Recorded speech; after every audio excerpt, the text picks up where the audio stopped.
Olá! Houve um tempo em que se dizia que a nicotina não fazia mal à saúde. O inventor do inseticida DDT ganhou um prêmio Nobel. O remédio talidomida era receitado às mulheres grávidas para combater o enjoo.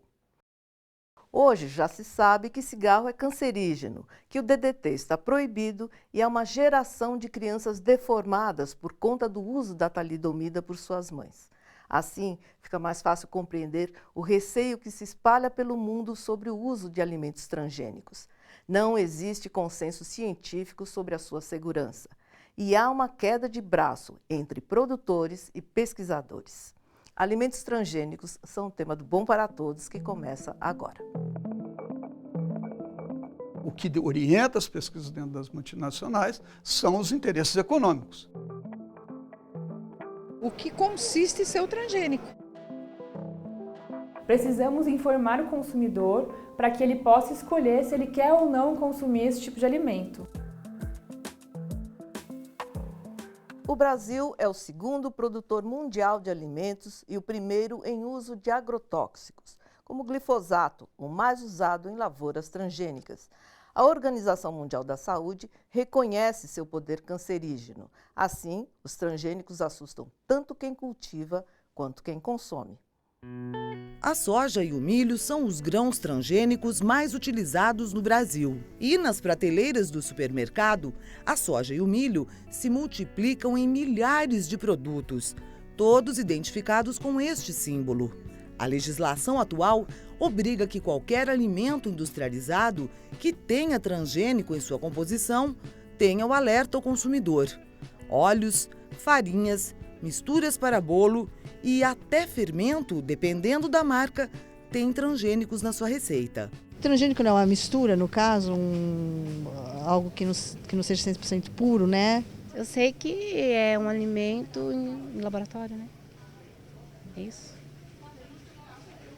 É modificado, é isso. É um alimento modificado geneticamente. É. O transgênico é uma espécie, uma planta que sofreu uma alteração no seu DNA de uma forma totalmente artificial. O que isso quer dizer? É quando você pega o material genético, o DNA, de uma bactéria ou de um animal ou de uma outra planta e coloca esse DNA na planta que vai receber o DNA novo para que essa planta, por exemplo, fique mais resistente em relação a um tipo de agrotóxico ou resistente a algumas pragas que são comuns naquela cultura. O Brasil é o segundo produtor mundial de alimentos e o primeiro em uso de agrotóxicos. Metade dos defensivos agrícolas usados aqui é proibida nos Estados Unidos e União Europeia. O consumo anual é de 7,3 litros de veneno por habitante. O uso de organismos geneticamente modificados na lavoura é polêmico. Ambientalistas alegam que a produtividade das sementes não é maior, como dizem as empresas que detêm a patente e o comércio dos transgênicos. E o cultivo prejudicaria a biodiversidade e os agricultores. A gente sabe que nos últimos anos houve um aumento do uso de agrotóxicos no Brasil, que é paralelo ao aumento da produção com sementes transgênicas. Então, provavelmente, a gente pode observar que tem uma associação, inclusive. Quanto maior é a produção com sementes transgênicas, maior é o consumo de agrotóxicos. Para além da questão ambiental e econômica, está a saúde de quem consome transgênicos. Estudos indicam sérios prejuízos ao organismo. Existem algumas evidências, tá? A Organização Mundial da Saúde, em relação ao glifosato, que é o agrotóxico mais utilizado em lavouras transgênicas, já reconhece que ele é potencialmente carcinogênico, ou seja, ele provoca câncer, né? O Brasil é o maior consumidor de agrotóxicos do mundo e o glifosato é o agrotóxico mais utilizado. Em relação ao transgênico em si, existem alguns estudos em laboratório em animais que mostram que o consumo de soja transgênica aumenta o risco de desenvolvimento de alguns tipos de câncer também, principalmente no sistema reprodutivo. O nosso convidado de hoje é o economista e pesquisador do Instituto de Estudos Avançados da USP, Márcio Altomari. Tudo bem, Márcio? Tudo bem. Vamos começar. Os transgênicos surgiram como sinônimo de maior produção e menor uso de agrotóxicos. Mas uma década e meia depois das primeiras safras de soja transgênica, se descobriu que isso não ocorreu. E o Brasil virou campeão mundial do uso de agrotóxicos. Se acendeu aí um alerta, Márcio? É possível modificar determinadas características dentro das sementes, né? E essas características modificadas permitiriam diminuir principalmente o uso de mão de obra, né? Aumentar a produção, como foi dito, né? Mas eu imagino que se disseram que usar menos agrotóxicos foi uma mentira daquela época, porque não tem como se produzir transgênico sem se usando uma quantidade relativamente alta de agrotóxico, né? Eles caminham juntos, são primos irmãos. Os produtores de sementes transgênicas só apontam vantagens para o seu uso e contestam pesquisas que falam dos riscos à saúde. Os produtos estão nas prateleiras dos supermercados, mas o medo e a desinformação predominam. O que eu queria saber, na realidade, o que consiste ser o transgênico. É isso. Um elemento que é resistente a determinados ataques de pragas ou insetos e que pode receber cargas elevadas de agrotóxicos sem perder o principal de suas características. Agora, essa carga excessiva de agrotóxicos não provoca contaminação de solo, de outras plantações próximas, essas coisas todas? Não, com certeza. A própria saúde do agricultor. Chega-se até a argumentar que se evitar o uso de transgênicos seria dar um passo atrás, né? A humanidade dá um passo atrás e colocaria em risco, inclusive, aspectos de segurança alimentar, essa coisa. A questão de contaminação de solo, contaminação de pessoas, tem casos seríssimos de contaminação de pessoas, né?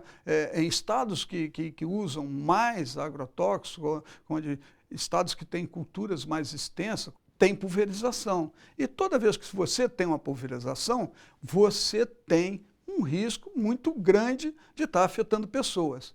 E nesse momento, inclusive, se discute, numa irresponsabilidade total, a possibilidade de se fazer pulverização nas cidades, né, para se atacar os outros insetos, os insetos oportunistas, né, de pragas. Colocando a população inteira, com certeza, crianças, porque o avião, quando passar, você viu ali no vídeo do IDEC, né, que o avião ele não está escolhendo onde eu vou colocar. E tem uma outra coisa que se chama deriva, né? Quando o avião passa e deixa aquela fumaça. O que conduz aquela fumaça são duas coisas. Uma lei fundamental no mundo, que é a lei da gravidade. Mas os líquidos, eles demoram a chegar no solo. E existe o vento, que faz parte da nossa natureza. E esse vento espalha e você coloca assim, em dificuldades pequenos agricultores que estão no entorno dessas grandes culturas e que sofrem na produção das suas pequenas lavouras. Pois é. Os críticos dos transgênicos apontam o dedo também para os métodos dessas empresas. Falam de distribuição ilegal de sementes, contaminação deliberada de lavouras convencionais, pressão sobre agricultores para a adoção da tecnologia transgênica e dos seus produtos químicos e também sobre o poder público para a liberação de produtos geneticamente modificados. Estou querendo saber se nós, como produtores orgânicos, um dia vamos ter, né? Primeiro eu quero saber se a gente vai ter a nossa semente orgânica. Porque me disseram que o transgênico, você fica na mão do cara que vende a semente. É isso que eu queria saber.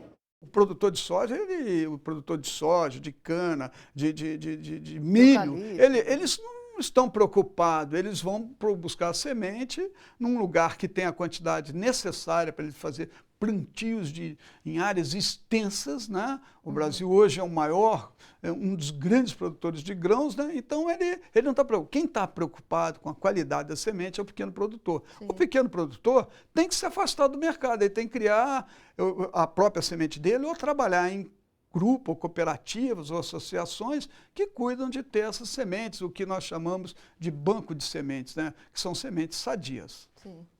Vamos lá, vamos conhecer agora alguns alimentos transgênicos que já estão na nossa cadeia alimentar. O trigo e o centeio, principais cereais usados para fazer pão, continuam sendo plantados de forma convencional.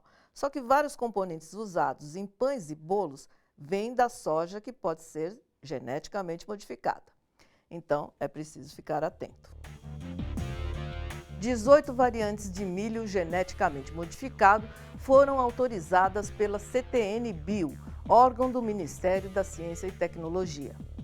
Óleos extraídos de soja, milho e algodão. No processo de refino desses óleos, os componentes transgênicos são praticamente eliminados.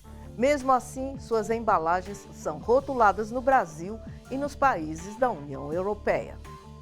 No mundo todo, o grosso da soja transgênica é usada na ração dos animais de criação. A Embrapa conseguiu aprovação para o cultivo comercial de uma variedade de feijão resistente ao vírus do mosaico dourado, tido como o maior inimigo dessa cultura no país e na América do Sul. 6 empresas no mundo dominam a transgenia: Monsanto, DuPont e Dow dos Estados Unidos, a suíça Syngenta, as alemãs BASF e Bayer. A mesma empresa que produz a semente produz o agrotóxico. Muitas delas também fabricam medicamentos. Agora, esse oligopólio todo aí não gera uma profunda desconfiança, tanto nas populações ou no consumidor, de uma forma geral? Eu penso que administrar a volúpia das grandes empresas, das multinacionais, é um papel que cabe a um Estado minimamente organizado, né? Sim. Então, esse tipo de organização, ele tem que estar escorado num congresso, numa representação forte. Infelizmente, nós não temos esse cenário, né? Então, o papel mais importante para administrar isso e policiar essa situação seria trabalhar junto ao consumidor para ele ter seus alertas, os seus sinais de que alguma coisa que ele está consumindo pode estar consumindo algo que coloque em risco a vida dele, né? Uhum. No próximo bloco, um projeto de lei quer retirar das embalagens o símbolo de alimento transgênico. A gente está falando uma questão básica de direito à informação previsto no Código de Defesa do Consumidor.